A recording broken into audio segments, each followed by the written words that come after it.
안녕하세요. 세상의 모든 이야기를 다룬다 홀스형입니다. 이번에 다룰 이야기는 아파트 지금이라도 사야 될까? 이야기입니다. 아파트 값이 너무 올랐습니다. 지금이라도 영끌에서 아파트 사야 되는 건 아닐까? 우리나라 부동산은 불패잖아. 절대 떨어지지 않고 오르기만 하잖아. 나만 집 없는 거지가 되는 건 아닐까? 이런 생각하고 있는 분들도 분명히 있을 겁니다. 결론부터 얘기하자면 지금은 아파트를 살 때가 아닙니다. 네가 그걸 어떻게 알아? 네가 부동산 전문가 아니야? 뭣도 모르는 게 어디서 아는 척이야? 이러실 수도 있어요. 지금부터 왜 지금은 아파트를 살 때가 아니다 라고 얘기하는지 하나씩 설명해 드릴게요. 일단 부동산 상승의 원인은 무조건 저금리 때문입니다. 그렇다면 금리가 올라가면 어떻게 될까요? 부동산의 거품이 빠지기 시작합니다. 그러면 금리는 언제 오를까요? 경기가 살아나면서 물가가 오를 때 금리가 오릅니다. 금리가 오르는 타이밍을 예측하려면 생산자 물가지수를 먼저 보는 게 좋습니다. 생산자 물가지수는 공장에서 물건을 만들 때 들어가는 비용을 말하는 거예요. 경기가 좋아져서 물건을 많이 만들게 되면 원자재가 부족하게 됩니다. 지금 원자재 값이 미쳐 날뛰고 있습니다. 이게 원목 가격 차트입니다. 대표적인 원자재인 원목의 가격이 미쳐 날뛰고 있습니다. 자, 그럼 한국의 생산자 물가지수를 볼까요? 전년 대비 한국 생산자 물가지수입니다. 그래프 심상치 않죠? 그리고 한국의 금리 상황을 예측하기 위해서는 중국 생산자 물가지수를 보는 것이 아주 중요합니다. 중국 상황도 심상치가 않습니다. 미국도 한번 봅시다. 미국도 그래프가 심상치가 않습니다. 생산자 물가지수는 소비자 물가지수를 미리 예측할 수 있는 자료겠죠? 이제 곧 소비자 물가도 오른다는 소리입니다.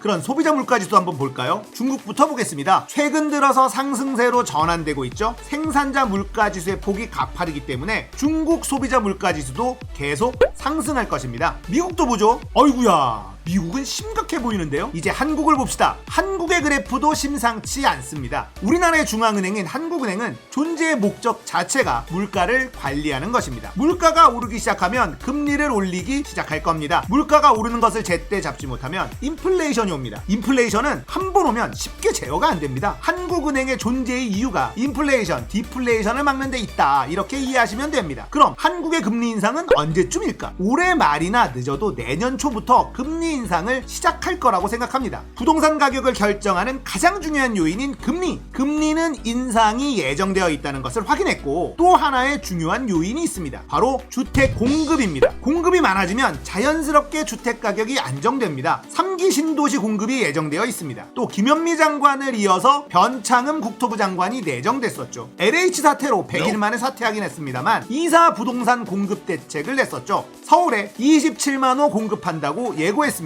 자, 이런 여러 가지 상황을 종합해 봤을 때 지금은 아파트를 살 때가 아니다 라는 결론에 도달하게 된 겁니다. 아파트를 사는 것, 한 개인의 인생 중에 가장 큰 비용을 지출하는 순간입니다. 여러 가지 상황을 고려해서 신중하게 결정하는 것이 당연하겠죠. 지금의 아파트값 정상이라고 생각하세요? 그런 사람들 몇 없을 겁니다. 거품이 잔뜩 껴 있습니다. 거품은 반드시 꺼집니다. 거품이 빠지는 것을 보고 내 집 마련의 타이밍을 잡아도 늦지 않다. 제 개인적인 이야기를 해드릴까요? 저는 집을 샀습니다. 언제 샀느냐? 박근혜 정부 때 빚내서 집 좀 사라고 난리를 칠 때 샀습니다. 아파트는 아니고 주거용 오피스텔을 샀어요. 원래 전세를 살고 있던 곳이었습니다. 이때 집값에 거품이 빠지고 하우스 푸어라는 말이 유행하던 시기였습니다. 상투 잡고 집 산 사람들이 곡소리가 나던 시기였어요. 지금 집 사면 바보다 소리 듣던 그런 시기였습니다. 사람들이 집을 안 사요. 전세값을 엄청 올려도 그냥 전세로 살던 시기였습니다. 저도 전세를 살고 있었는데 집주인이 전세값을 1억으로 올려달래요. 헛소리가 났죠. 그 당시 전세값이 집값의 80%를 육박하던 시기였습니다. 어떤 곳은 매매가보다 전세가가 높은 곳도 있었어요. 저도 집을 사기가 싫었습니다. 그런데 제 첫째 딸이 초등학교에 들어갔거든요. 이사를 다니면 전학을 갈 수도 있잖아요. 그게 싫었어요. 제가 어릴 적에 초등학교를 4군데를 다녔어요. 이사를 하도 자주 해서요. 제 딸한테는 그렇게 하기가 너무 싫었습니다.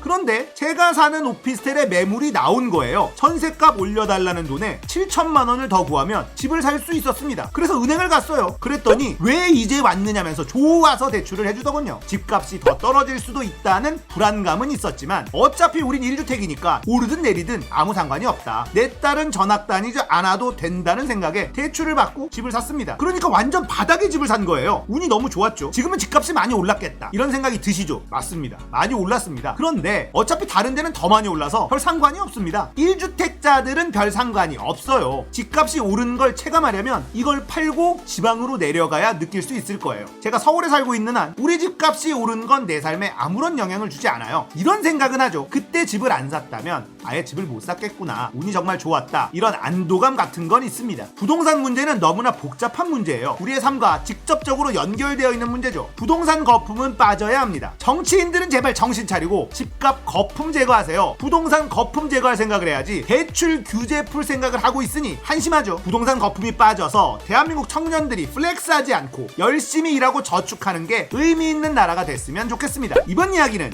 지금이라도 아파트를 사야 될까? 이야기였습니다. 재밌었다면 구독, 좋아요, 알림 설정 부탁드릴게요. 지금까지 홀스형이었습니다.